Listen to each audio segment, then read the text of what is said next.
Alô pessoal, muito boa tarde, é uma alegria voltarmos depois de uma semana de viagem, voltarmos a gravar ao vivo aqui no Face, todas as quintas-feiras, às 14 horas é o nosso horário básico. O tema desta tarde, desse momento, nós estamos falando sobre a diferença entre doença e enfermidade. Muitas pessoas acham que não existe diferença, mas vamos na palavra. Quando você tiver qualquer dúvida, vá pela palavra. Lá em Mateus 4:23 está assim escrito, olha só. Percorria Jesus toda a Galileia, ensinando nas sinagogas, pregando o evangelho do reino e curando toda sorte de doenças e enfermidades entre o povo. Então veja que Jesus, ele curava ambas as situações. Mas vamos então entender um pouquinho essa diferença, até para facilitar a nossa vida, a nossa caminhada de fé, os problemas que nós enfrentamos, que você enfrenta. Muitas vezes você tem uma doença. Então as doenças, elas são caracterizadas muitas vezes pela genética. Então quais são as doenças genéticas mais comuns? Por exemplo, câncer, problema cardíaco, várias enfermidades, até nós anotamos aqui, tipo obesidade, diabetes, depressão, são problemas que são caracterizados pela genética. A pessoa veio de um genes, claro que veio de um familiar, e aí entra a lei da herança, que nós não vamos falar sobre isso, mas enfim, é bom que se entenda isso. A doença congênita é aquela que a pessoa nasce com ela, então ela tem um pouco de diferença da doença genética. E como é que é tratado então as doenças hoje? Por exemplo, eu tive um problema cardíaco, então eu fiz uma cirurgia, está aqui as marcas, não sei se dá para ver, mas tiveram que cortar aqui, pegar uma veia e colocar aqui. Isto foi o quê? Uma correção de uma doença. Então nós temos que entender que a doença nós tratamos com tratamento médico, com cirurgia, com várias formas que a medicina tem de alcance para amenizar as doenças. Esse é um ponto pacífico. Contudo, a própria palavra fala que Jesus é aquele que cura a doenças e enfermidade. A pessoa pode ter uma doença e Jesus curar. Mas então o que é a enfermidade? Qual a diferença? Vamos dar um exemplo aqui. Por exemplo, a gula. A gula é um espírito de enfermidade. Para você entender o que é um espírito de enfermidade, é aquilo que faz mal. A gula, a pessoa é uma pessoa insaciável.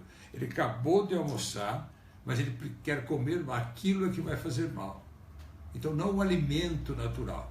Então, a gula, quando a pessoa tem essa tendência, ele passa por um problema de enfermidade. Por exemplo, vamos ver outro tipo de enfermidade, a miséria, por exemplo. A miséria, a pessoa que ela é miserável, é uma enfermidade. É o espírito de Beelzebul que comanda ele. Beelzebul quer dizer Deus das moscas.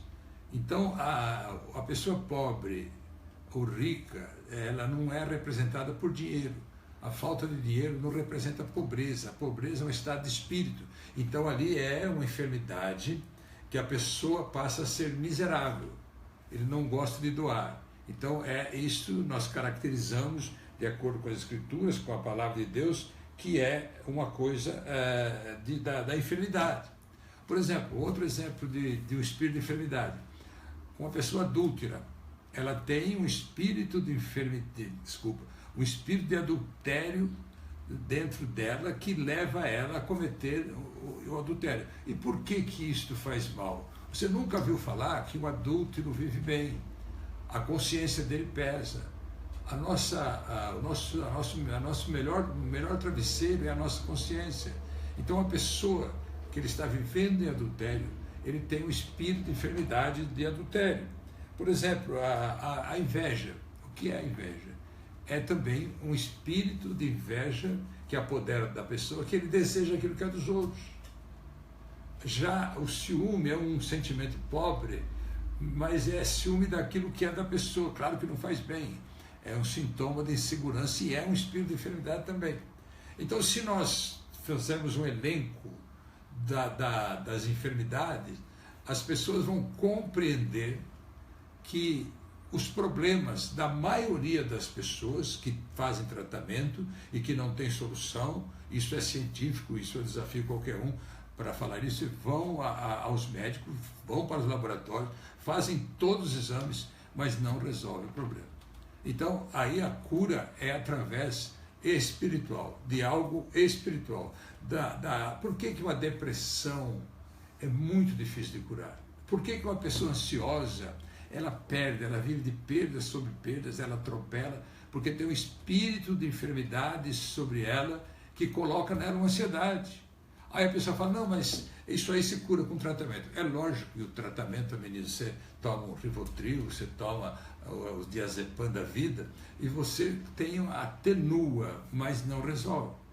Então, se você que está me ouvindo, que você tem esses tipos de enfermidades que nós citamos aqui, ou outros, é só fazer por analogia, você vai compreender. O tratamento não é claro que a doença é tratada com remédios, com cirurgias, enfim, muitas coisas. Existe uma ajuda muito grande. Jesus honrou os médicos, nós não podemos menosprezar. Nós não podemos menosprezar um psicólogo que estudou para fazer um tratamento das pessoas através da psicologia. Isso é na esfera da alma e dá para resolver. Mas espiritual, você precisa de oração. Por isso que nós citamos sempre que a constante oração, ela desbloqueia tudo aquilo que está bloqueado em sua vida. A pessoa, ele não tem uma disposição para orar. Se ele não tem uma disposição para orar, quando ele vai orar é um sacrifício. E Deus não vai conversar com você, não vai ter um diálogo. Por exemplo, Moisés tinha uma intimidade com Deus, que ele falava com Deus cara a cara. Então essa intimidade com o Pai, nós adquirimos através de uma constante oração, de um entendimento de amor, de uma palavra que você está recebendo agora, que toque no teu coração, aonde você estiver. Eu sei que nós alcançamos muitos países, só na Turquia nós temos 2.700 seguidores. Então é que essas pessoas que nos assistem comecem a compreender que doenças, elas podem ser tratadas pela medicina, melhor dizendo, mas as enfermidades é espiritual. Você não vai resolvê-las, como vai amenizar até, mas você há de entender que a oração, a fé, a busca resolve qualquer situação. Que Deus te abençoe. Eu estou indo amanhã para Campos de Goytacazes, no Rio de Janeiro, celebrando assim nossos seminários que nós ministramos no Brasil inteiro. O nosso seminário é sobre discipulado, o nosso livro Fazendo Discípulos, que já está na 17ª edição. Então lá é um lugar também que nós temos muitos seguidores, muitos discípulos. Que Deus nos abençoe, que você tenha um momento de revelação do Espírito através dessa palavra. Deus te abençoe.